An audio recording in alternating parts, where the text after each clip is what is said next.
The designated student athlete, what it means, and how to protect your spot. What if I told you a student athlete could be cut from their team and still keep their scholarship, stay eligible, and transfer without penalty? That's not fantasy. It's now NCAA policy under the new House versus NCAA settlement. And most families haven't even heard about it yet. It just came out last week. I know a lot's been going around on the internet.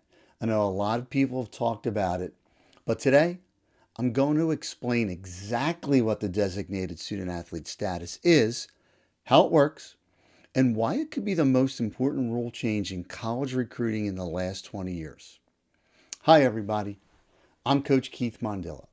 I've been an NCAA head coach and director of athletics for over 30 years. And I'm also the founder of KeithMondillo.com. And I've never seen a shift like this before. If your child's being recruited or is already on a college roster, you need to understand how this rule affects your family immediately. But before we dive in, let's make sure you grab my free 10 action steps to take when coaches don't contact you after a live event. This is what every family needs to know about communication in the athletic recruiting process. This free guide walks you through the exact what to do when coaches go silent after a showcase, live event, or tournament. This is so you stay in control of your recruiting journey. Inside, you'll get clear, practical steps that help you turn a lack of feedback into future opportunities. So let's talk about the DSA in plain English. So what is the designated student athlete, or DSA? Under the House versus NCAA settlement, Division I schools must follow new roster caps. But in order to avoid unfairly penalizing athletes, the NCAA created this DSA status. And here's what it means. If an athlete is cut or loses their scholarship, specifically because of roster limit, the school can designate them as a DSA. A DSA does not count against the roster cap. They keep their eligibility, retain their scholarship, and can transfer without restriction. The designation stays with them until they exhaust their eligibility, even if they transfer. It's designed to protect athletes from being pushed out unfairly due to administrative changes and not their performance. But here's the key. The athlete doesn't get to choose this. The school does. So families need to understand how to ask the right questions and watch the roster moves closely. Let me walk you through a hypothetical. Let's say Marcus, a sophomore wide receiver at a Division I FCS school. He played in 8 games last season. He was a solid contributor and has a scholarship. Well, this summer, the school's told it must cap their football roster at 85. Last year, they had 102. Marcus is told he's being cut, not because of grades or performance, but because of the roster cap. The compliance department designates Marcus as a DSA. Well, what does that mean? Well, Marcus stays on scholarship. He keeps his eligibility and can either remain at the school without counting against the cap, or he can transfer to another Division I program, and the new school won't be penalized for taking him. That's a win for Marcus, but only because the staff was transparent and followed the process.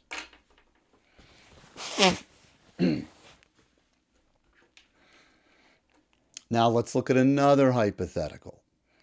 Jalen is a redshirt freshman guard on a mid-major men's team.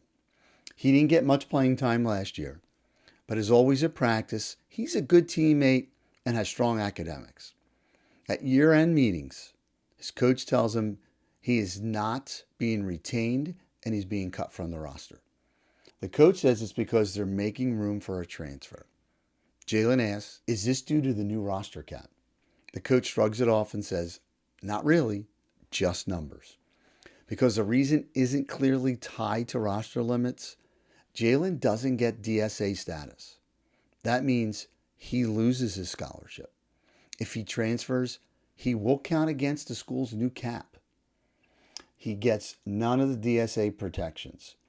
This is where things get dangerous. Without clarity and without families asking the right questions, athletes can be left with no options. What if they do transfer? Let's extend the example back to Marcus, the DSA. If he does decide to transfer, he reaches out to a Division I program that needs a receiver, but is at its cap. But because Marcus is a DSA, they can sign him without violating roster limits. His scholarship, eligibility, and protections follow him. Now, Jalen, on the other hand, has a harder time. He wants to transfer, but most teams are full. He does count against the cap. He's viewed as a free agent without protection.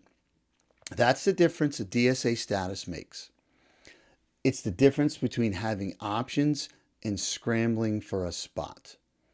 What you need to do now. So as a parent, athlete, or high school coach, here's what I recommend.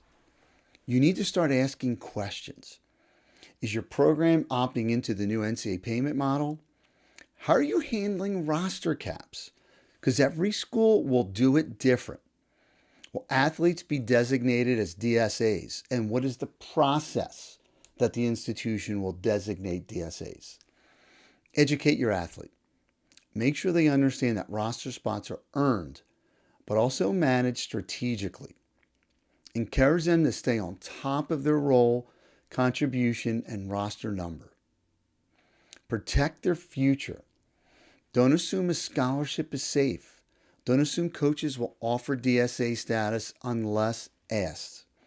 This is a fluid situation, and this will continue to develop. This just came out last week, and I am sure by the way this was going over the last few months, that this will change in the coming weeks. Just my opinion. But if you want to protect your child's future, download my free 10 action steps to take when coaches don't contact you after an event. Don't let the silence from coaches derail your momentum. This guide will give you 10 clear steps to follow so you can stay proactive, stay visible, and stay on track in your recruiting process. For the full roadmap, pick up my Parents Recruiting Survival Guide.